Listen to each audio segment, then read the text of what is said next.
Hello दोस्तों, कैसे हो? आपका स्वागत है त्रिपाण स्टडी सेंटर में। आज जो हम करने जा रहे हैं क्लास 12 एनआईएस बोर्ड का जो है चैप्टर नंबर 25। ये चैप्टर बायोलॉजी का है, बहुत ही इंपॉर्टेंट है।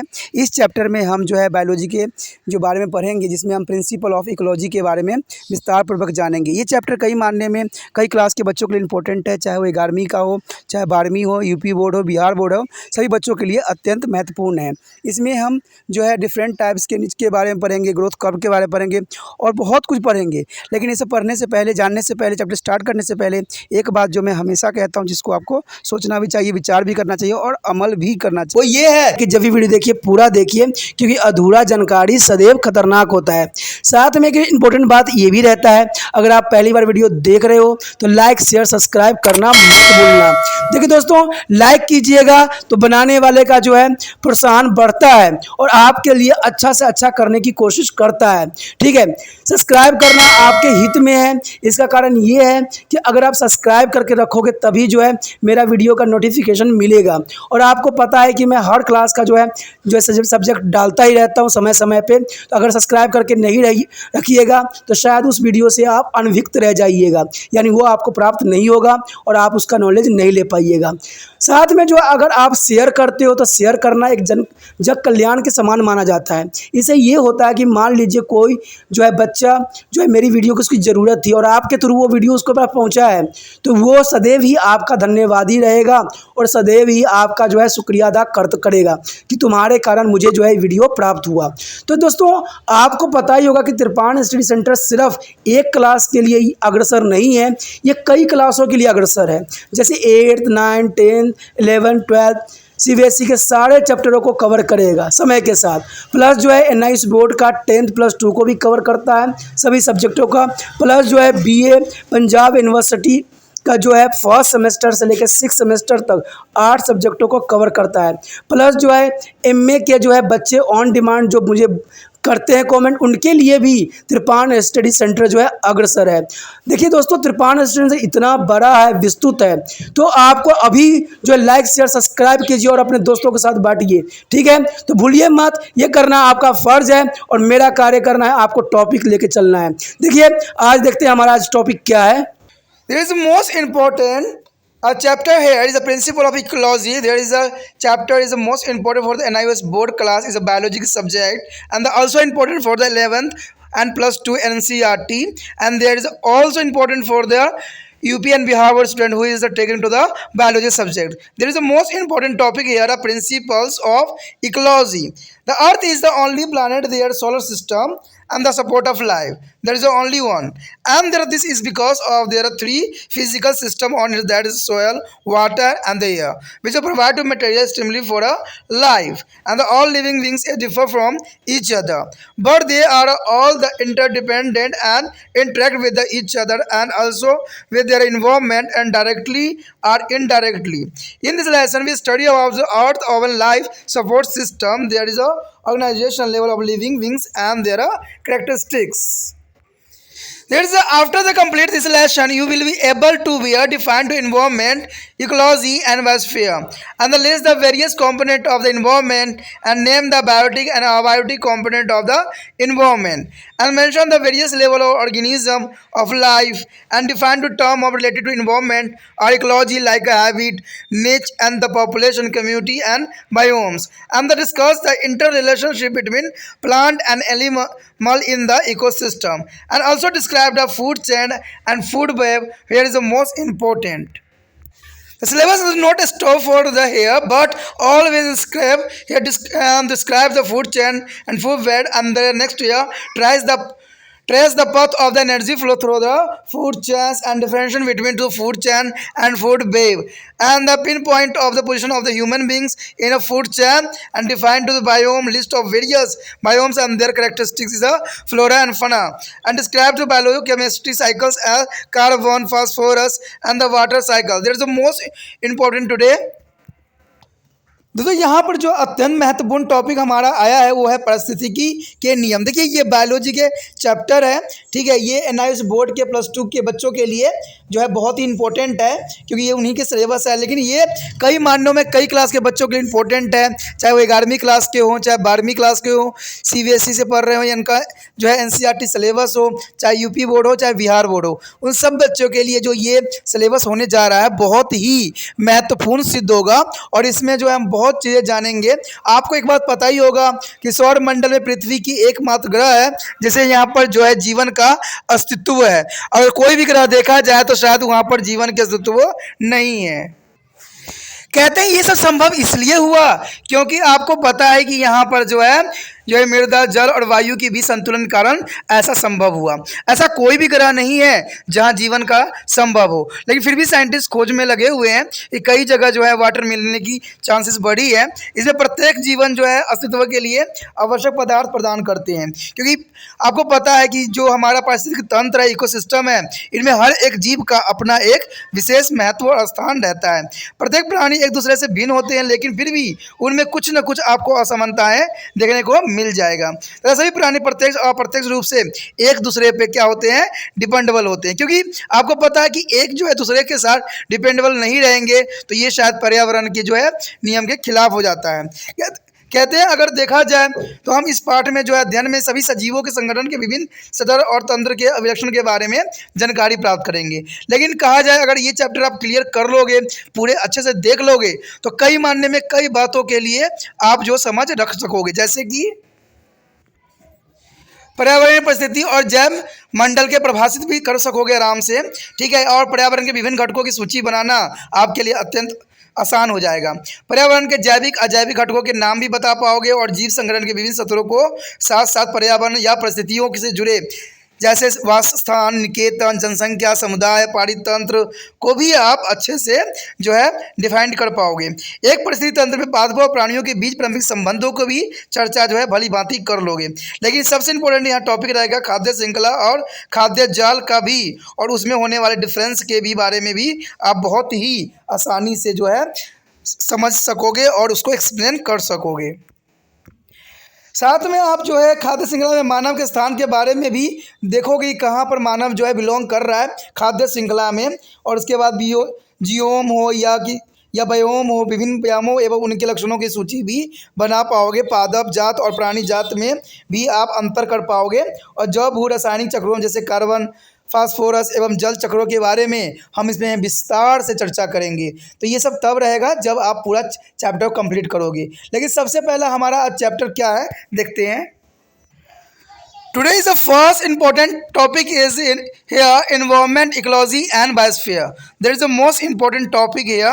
The first of all is come is the environment.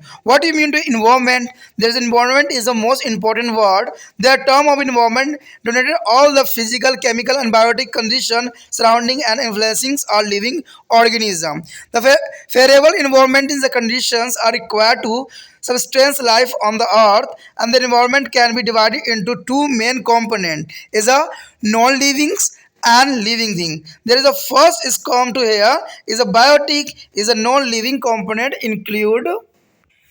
There is a physical, climatic, ephemeral nature of the soil and chemical. There is the most important here is the biotics are non-living component include the physically ephemeral nature and chemical. For example, temperature, light, pressure, humidity, and preparations, winds, and the minerals element of soil composition of the air.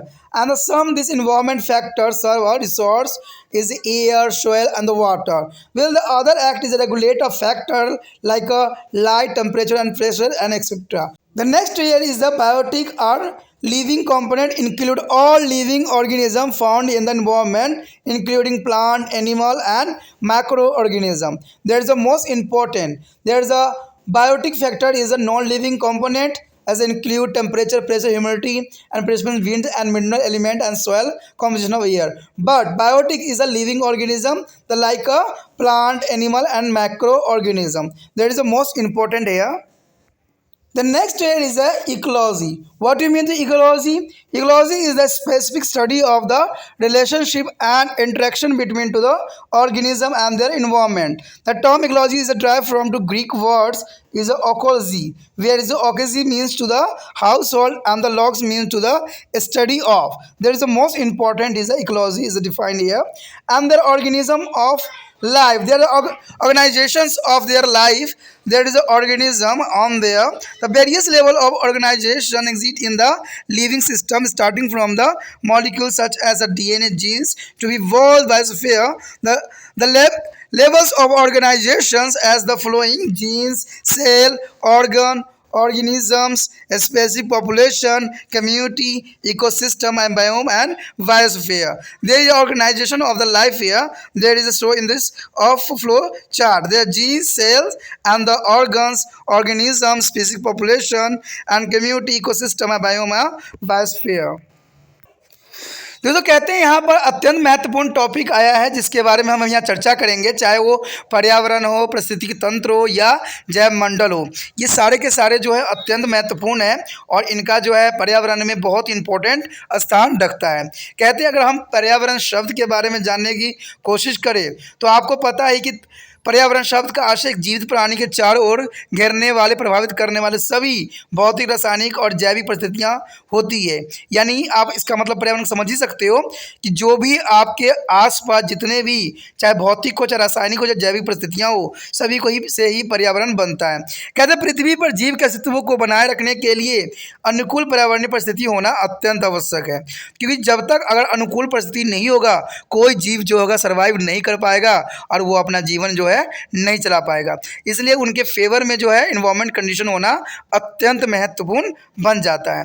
अब कहते हैं पर्यावरण के दो प्रमुख घटकों में जो है इसको विभाजित किया गया है, एक है निर्जीव, एक है सजीव। चाहे इसको आप सिंपल कह दो कि non living thing and living thing. तो जो निर्जीव होते हैं वो नॉन लिविंग थिंग में आते हैं और जो सजीव होते हैं वो लिविंग थिंग में आते हैं। इसको आप अगर ऐसे नहीं करना है तो अबायोटिक, बायोटिक में भी आप इसको रिप्रेजेंट कर सकते हो। तो सबसे पहले हम देखते हैं निर्जीव घटक क्या है। तो यहाँ पर सबसे पहले आता है निर्जीव घटक यानी नॉन लिविंग। तो नॉन लिविंग जो है बहुत इंपॉर्टेंट है। इसमें अंतर्गत सभी भौतिक, जलवायु, मृदा संवेदी, एपिफिक्स और रासायनिक घटक हो या केमिकल कंपोजिशन आते हैं। इसके जो है अजैविक यानी अबायोटिक घटक भी कहा जाता है, यानी आप इसको अबायोटिक घटक के नाम से भी जान सकते हो, यानी अजैविक। ठीक है, जो जीवित नहीं है उसे अजैविक कहते हैं। कहते हैं इसमें मेनली जो आता है वो आता है तापक्रम, प्रकाश, दाब, आर्द्रता, अवक्षेप, वायु, मृदा, खनिज, अवयव एवं वायु के कुछ महत्वपूर्ण अजैविक घटक। इसमें कुछ जो है पर्यावरणीय घटक संसाधन का कार्य भी करते हैं, जैसे वायु, मृदा और जल, और जबकि इसके घटक जो विनायक कारकों पर भी कार्य करते हैं, जैसे प्रकाश, तापक्रम एवं दाब इत्यादि। तो ये काफ़ी इंपॉर्टेंट रहता है। बेशक ये अबायोटिक है, ठीक है, निर्जीव है, लेकिन इनका महत्व नेचर में जो है बहुत ही इम्पोर्टेंट है और काफ़ी ज़रूरी भी है। उसके बाद है हमारे समक्ष आता है सजीव घटक। सजीव घटक का मतलब होता है जो कि इसमें बायोटिक कंडीशन में होते हैं, जिसको जीवित फॉर्म में भी कह सकते हो या लिविंग थिंग भी कह सकते हो। तो इसको कई नाम से जाना जाता है, इसलिए एग्जाम में कोई भी नाम आए तो आपको कन्फ्यूज़न नहीं होना है। उसमें आपने बताना है कि इसके अंतर्गत सभी जीवित प्राणी आते हैं, यानी जितने भी जीवित हैं वो सारे प्राणी इसके अंतर्गत आता है, जो कि पर्यावरण पाए जाने वाले जैसे पादप, जीव जंतु और सूक्ष्म जीव आते हैं। इनको हम बायोटिक घटक भी कहते हैं क्योंकि ये बायोटिक घटक के अंतर्गत ही आता है। कहते हैं उसके बाद अगर आता है तो आता है पारिस्थितिकी। देखिए इसमें जो होता है ये पारिस्थितिकी भी बहुत काफ़ी इंपॉर्टेंट रखता है। इकोलॉजिस इज अ जीव के, इसे इकोलॉजी भी कहा जाता है, यानी जीव के पारंपरिक एवं पर्यावरण के साथ उनके अंतर संबंधों को वैज्ञानिक अध्ययन को ही हम क्या कहते हैं, पारिस्थितिकी। यानी इको ग्रीक भाषा के शब्द जो है इकोलॉजी से लिया गया है, जहाँ इकोइस का अर्थ होता है घर या ग्लोस होता है और लॉजी का अर्थ होता है अध्ययन, यानी शाब्दिक रूप में देखा जाए तो घर में जीवित का अध्ययन जो है पारिस्थितिकी कहलाता है।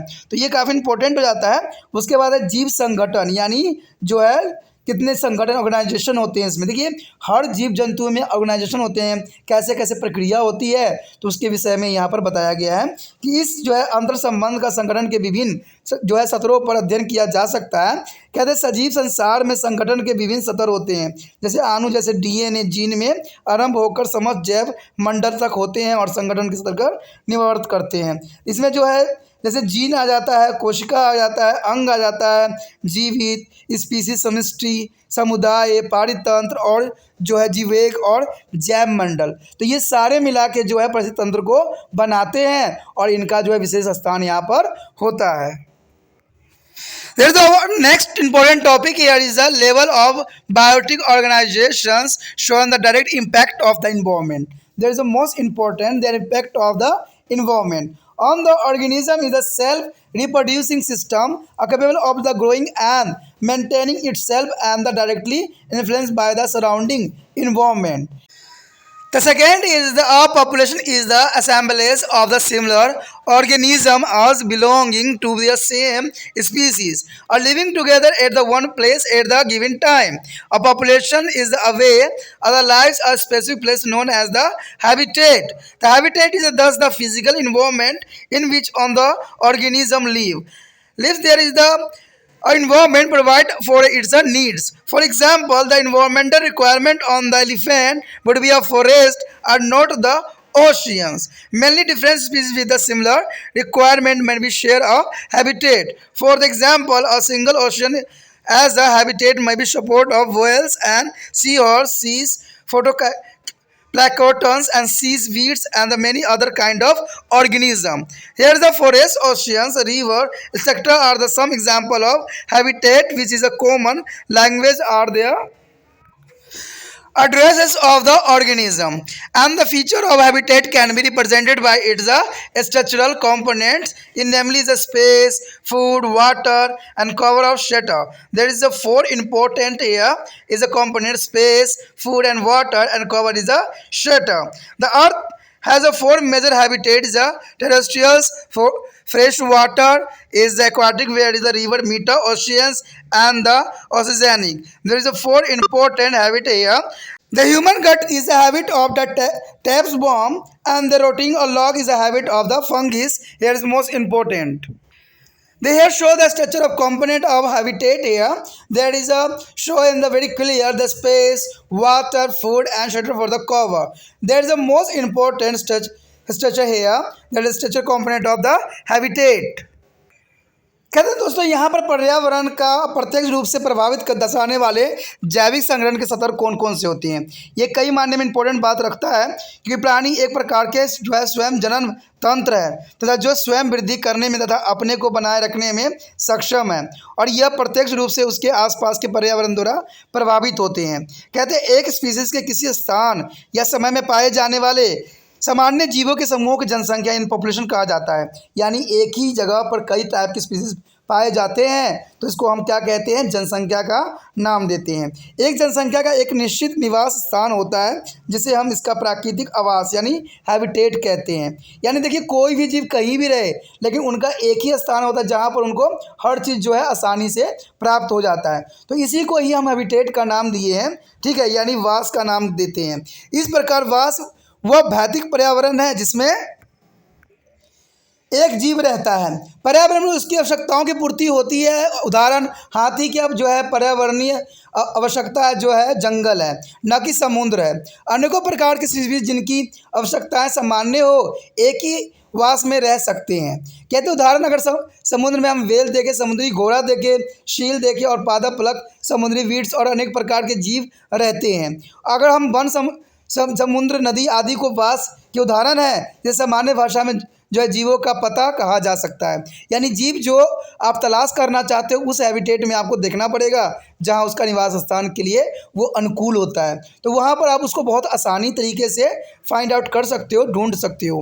कहते हैं वास के लक्षण इनके सकारात्मक घटकों के व्यक्त किया जाता है। जैसे कि आपको पता है कि कोई भी सबसे पहले आएगा स्पेस, यानी स्थान, उसके बाद वहाँ पर उपलब्ध खाद्य पदार्थ से भी हम उस जीव को उस एरिया में ढूंढ सकते हैं। उसके बाद है जल की उपलब्धता हर एक जीव के लिए अत्यंत महत्वपूर्ण रहता है। उसके बाद है आवरण, कवर या जो है शेटर, यानी आवास, घर, कौन चीज़ किसके अंदर रहता है, तो वो चीज़ें अगर उस एरिया में आपको पता लग जाएगा तो उस जीव को आप बहुत आसानी से ढूंढ सकते हो, क्योंकि उनको शेल्टर की भी ज़रूरत पड़ती है। तो कोई गुफाओं में रहता है, कोई पेड़ों को ऊपर रहता है, तो वहाँ पर आप उस चीज़ों जीव जंतुओं को जो है खोज सकते हो।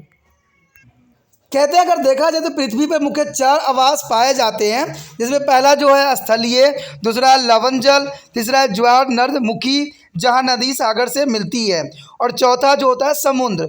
इन्हीं स्थलों को 4 श्रेणियों में बांटा गया है जहाँ पर जीव वास करते हैं। कहते हैं मानव आंत की अगर फीता कुंभी की वास स्थान है तो और जो है विलंघनकारी लट्ठा यानी रोटिंग स्लॉग्स कवक पाया जाता है।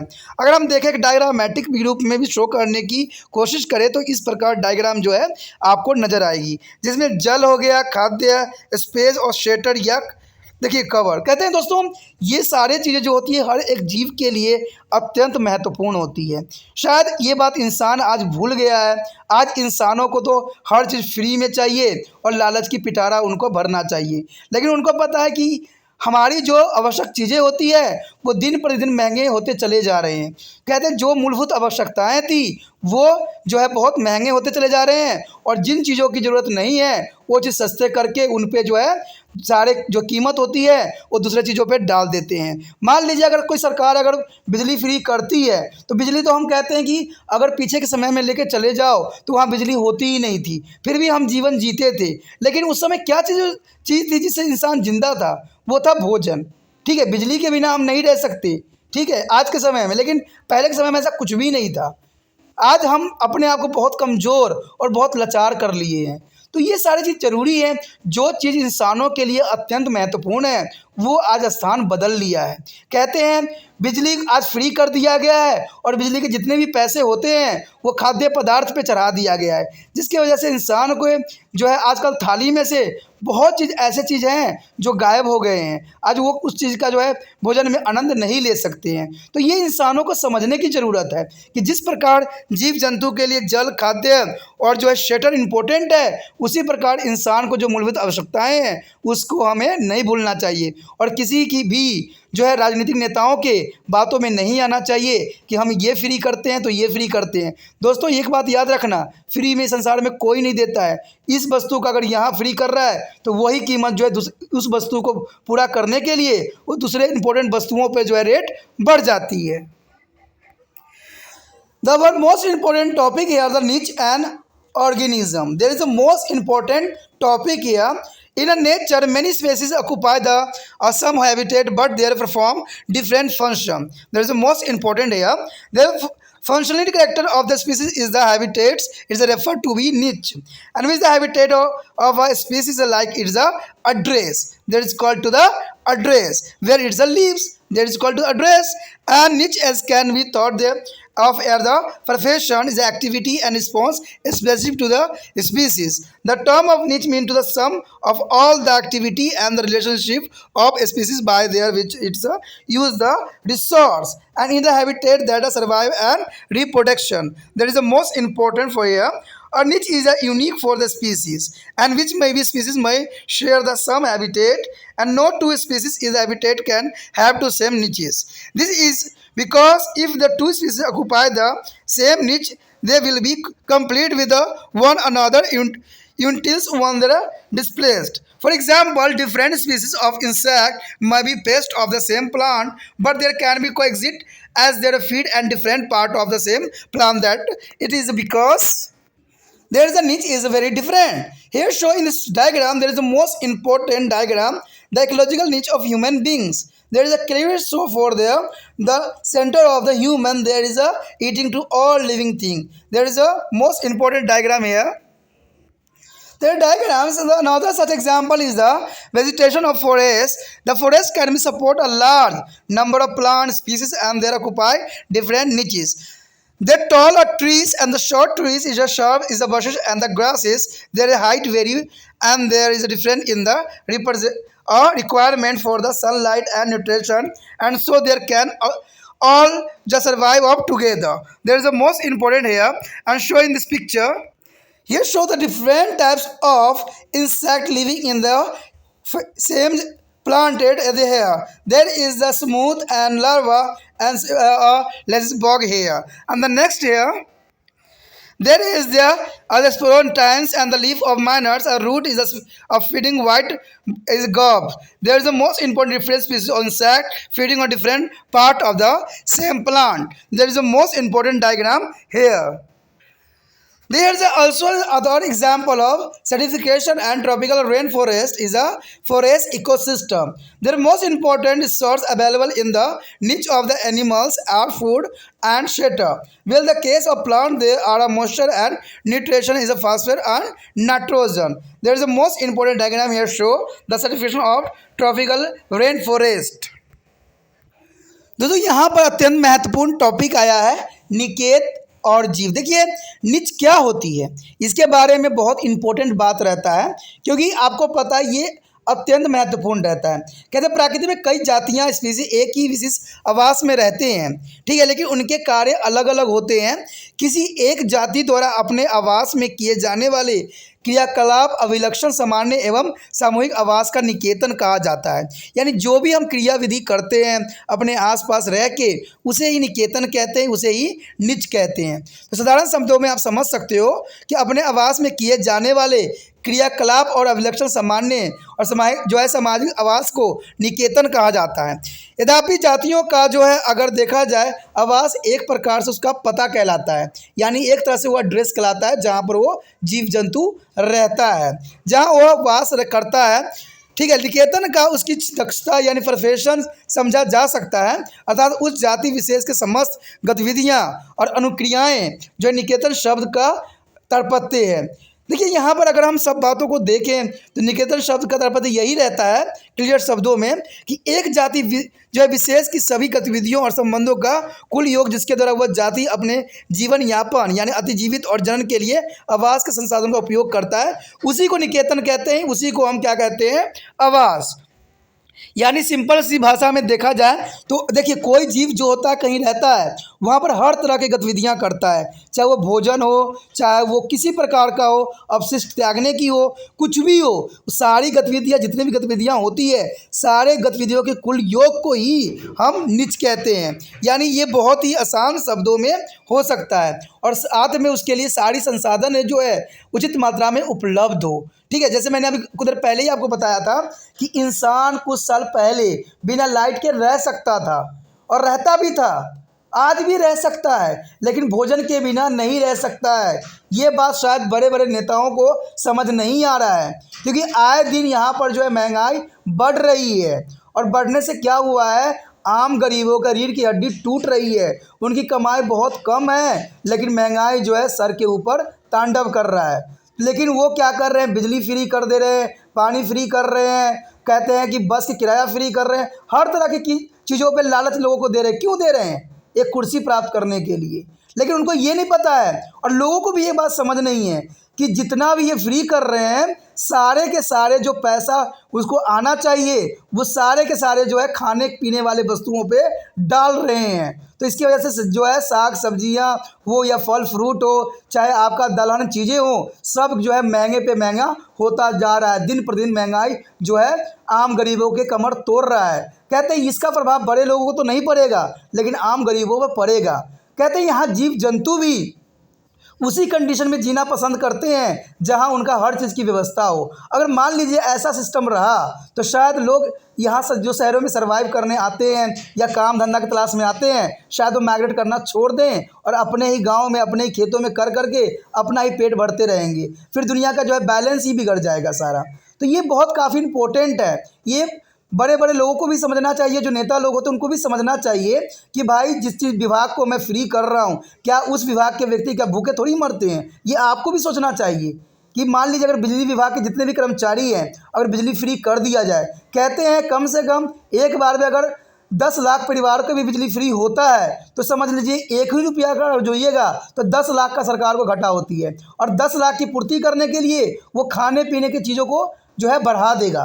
तो ये आपको समझने वाली बात है। देखिए यहाँ पर अगर हम नीच की बातें करें तो नीच भी वही होती है जहाँ पर सभी चीज़ों को उपलब्धता हो। अगर ये उपलब्धता नहीं रहेगी, खाने पीने की वस्तु सही रेट पे नहीं मिलेगा। आपको पता है कि दूध भी इतना आज हाई रेट पे चला गया है जहाँ पर एक आम जो है माता पिता को अपने बच्चों को पिलाना शायद संभव ही नहीं है। और वो लाते भी हैं पिलाने के लिए तो उसमें कहते हैं कई तरह की मिलावटें होती हैं। तो कहते हैं क्यों मिलावट हो रही है? महंगाई बढ़ रही है, लोगों की आवश्यकताएं बढ़ रही है, जनसंख्या बढ़ रही है। तो ये सारे कारण आज के समय में बन गया है। तभी कहते हैं दोस्तों कि आज के समय में समझदार बनिए, क्योंकि हमारा देश जो है लोकतांत्रिक देश है और हम जितना समझदार बनेंगे उतना हमारा देश जो है सुचारू रूप से और ढंग से चलेगा। कहते हैं अगर आप यहाँ इकोनॉमिक्स ग्रोथ दिखा रहे हो तो इसकी वास्तविकता नहीं है। ये मैं आज क्लियर कह रहा हूँ। आने वाला समय में देखना अगर किसी और की सरकार बनेगी तो उनका जो है वो झूठा साबित कर देंगे, ठीक है, कि उनका इकोनॉमिक्स ग्रोथ कुछ भी नहीं था। अगर इकोनॉमिक्स ग्रोथ होती तो इतनी महंगाई नहीं देखने को मिलता, क्योंकि मैंने भी पढ़ा है, जाना है कि ऐसा नहीं होता है। कहते किसी भी देश की तभी सुचारू रूप से चल सकता है अगर वहाँ महंगाई पे और बेरोजगारी पे कंट्रोल पा लिया जाए। लेकिन कहते हैं भारत में तो ऐसा कुछ भी नहीं है, ना महंगाई पे कंट्रोल हो रहा है और ना बेरोजगारी का कंट्रोल हो रहा है। तो कैसे हमारा इकोनॉमिक्स ग्रोथ जो है बढ़ गया है, शायद मुझे समझ तो आ ही नहीं रहा। ठीक है, चलिए ये बात तो था जो सच्चाई है जिसको आपको अभी अमल करने की बात है और समझने की बात रही। आगे कहते हैं इसमें कि आपने तो यहाँ समझ ही लिया होगा कि निकेतन क्या है। निकेतन आप फिर से मैं बता देता हूँ एक बार और कि निकेतन का अर्थ वही होता है जहाँ पर किसी भी जीव के लिए सारे संसाधन उचित मात्रा में उपलब्ध हो और आसानी से वो सर्वाइव कर सके, यानी उनके जीवन यापन के लिए सारी चीज़ें उपस्थित हो। उसी को निच का नाम दिया गया है, उसी को आवास कहा गया है। कहते हैं निकेतन प्रत्येक जाति के लिए एक अनूठा होता है क्योंकि वो वहाँ पर सर्वाइव करता है, जबकि अनेक जातियाँ मिलजुल कर एक ही प्रकार के आवास में रह सकते हैं। किसी एक आवास में दो स्पीशीज का निकेतन या एक ही सा नहीं हो सकता है, क्योंकि यदि दो जातियाँ एक ही निकेतन में रहेगा तो एक दूसरे के साथ तब तक समझौता करेगा जब तक कि वो नियम से एक वहाँ से हट ना जाए। तो ये तो हमेशा संघर्ष रहा ही है कि देखिए कोई भी घर में कहते हैं दो व्यक्ति नहीं रह सकते हैं, परिवार पूरा दो व्यक्तियों का परिवार नहीं रह सकते, क्योंकि उसमें खटपट होता रहता है। तो वही बात यहाँ निच पे भी आती है, जीव जंतु में भी आती है। विस्थापित न हो जाए, क्योंकि विस्थापित जब तक नहीं होता है, एक वहाँ से नहीं हटता है, तब तक जो है जीवन सुचारू रूप से चलाना शायद संभव नहीं होता है। उदाहरण के लिए अगर कीटों की विभिन्न जातियों एक ही पौधे के नाशक पोस्ट हो सकते हैं, लेकिन कि वे पौधे के अलग अलग भाग को खाते हैं, इसलिए साथ साथ रह सकते हैं। ठीक है, ये देखिए ये इंपॉर्टेंट बात रहती है कि अगर एक पेड़ पे, जैसे कि हम एग्जाम्पल भी देखेंगे कि एक पेड़ पे कई जीव रहते हैं, अगर मान लीजिए वो जीव एक ही चीज़ को खाते हैं तो उनको सर्वाइव करना शायद मुश्किल पड़ जाएगा। लेकिन अगर वही जीव अगर डिफरेंट चीज़ों को खाते हैं तो एक ही पेड़ पे कई जीव आवास कर सकते हैं। यहाँ पर एक डायग्राम दिखाया गया है जो कि अत्यंत महत्वपूर्ण है। यहाँ पर आपके समक्ष मानव का जो है परिस्थिति तंत्र यानी नीचे दिखाया गया है। देखिए मानव सेंटर में है, उसके बाद वो सारे जीव जंतु को जो है भोजन कर सकता है, सारे जीव जंतु पे आश्रय हो सकता है। तो इंसान सबसे बीच में है और इंसान जो है सभी जीवों को जो है भक्षण कर सकता है। तो ये काफ़ी इंपॉर्टेंट डायग्राम आपके समक्ष प्रस्तुत था। देखिए यहाँ पर दूसरा डायग्राम जिसकी हम बात कर रहे थे, एक पौधा है और एक पौधे में देखिए कितने तरह के जीव जो है यहाँ पर अग्रसर है, क्योंकि आपको पता है सब जो है डिफरेंट चीज़ों को खा रहे हैं। कोई जड़ को खा रहा है, तो कोई पत्तियों को खा रहा है, कोई फल को खा रहा है, कोई उसके जो है टहनियों को खा रहा है। तो इसलिए जो संभव हो गया है इसको सर्वाइव करना यहाँ पर। लेकिन मान लीजिए अगर एक ही चीज़ सब खाते तो शायद यहाँ सर्वाइव करना इनके लिए संभव नहीं था। अगर देखा जाए यहाँ पर तो वन की वनस्पति ऐसा दूसरा उदाहरण है। वन में अनेक पादप जातियाँ हो सकती है क्योंकि वो अलग अलग निकेतन में रहते हैं। लंबे वृक्ष, छोटे वृक्ष, धूप और झाड़ झाकड़ी हो सकती है। तो यहाँ पर बहुत इंपॉर्टेंट बात आ गया है कि देखिए अगर मान लीजिए वनों को हम बात करें तो यहाँ पर लंबे वृक्ष, छोटे वृक्ष और धूप जो झाड़ झाकड़ा और घासें आपको मिलेगी। उनकी ऊंचाई अलग अलग होती है और प्रकाश एवं पोषक पदार्थों की उनकी आवश्यकता भी भिन्न भिन्न होती है, इसलिए वे सभी एक साथ जीवित रह सकते हैं। क्योंकि यहाँ पर कंडीशन भी अलग अलग होती है, इसलिए सभी जीव जो है यहाँ पर सर्वाइव कर सकते हैं। यहाँ पर एक डायग्राम से भी आप इस बात को समझने की कोशिश कर सकते हो कि यहाँ लघु वृक्ष दिखाया गया है, झाड़ियाँ, शाख दिखाया गया है, जो उष्णकटिबंधीय वर्षा वन का स्तरण यहाँ वन पारितंत्र दिखाने की कोशिश किया गया है। यहाँ पर देखा जाए तो जो है प्राणी जंतु के निकेतन में पाए जाने वाले सबसे अधिक महत्वपूर्ण जो है संसाधन खाद्य और शरण है, जबकि पौधों में मामलों में ये नमी और पोषक जो है फास्फोरस और नाइट्रोजन के लिए उपयुक्त होता है। तो कहते हैं हर एक जीव जंतु एक दूसरे पे जो है आश्रित होता है, क्योंकि ये जो है निच की सबसे बड़ी इंपॉर्टेंट बात रहता है। तो यहाँ पर आपको क्लैरिटी आ चुकी होगी कि निच जो होती है जो जीव जंतु आसपास होते हैं। हम इसमें मनुष्य को भी देखें कि जो मनुष्य के लिए आवश्यक चीज़ें होती है जो उनके लिए इंपॉर्टेंट है उसके बीच में ही मनुष्य रहना पसंद करता है। अगर वो कंडीशन ना मिले तो शायद मनुष्य वहाँ पर न रहे। पुरातन समय में भी ऐसा होता था और आज के समय में भी ऐसा ही होता है। तो इसी के साथ हमारा ये टॉपिक जो था खत्म हो जाता है नीच वाली। अगला टॉपिक जो है अत्यंत महत्वपूर्ण है, ठीक है। आगे जो है अडोप्टेशन यानी जो है अनुकूलतम, ये बहुत काफ़ी इंपॉर्टेंट टॉपिक रहेगा, तो उसको देखना मत भूलिएगा। ओके दोस्तों, हमेशा याद रखना कि जब भी हो आप लाइक शेयर सब्सक्राइब करना मत भूलना, क्योंकि इससे क्या होता है दूसरे बच्चों को हेल्प मिल जाता है। तो सोचना नहीं है, विचार नहीं करना है, क्या करना है जो है इसका लिंक को कॉपी करना है और व्हाट्सएप स्टेटस पे लगा देना है।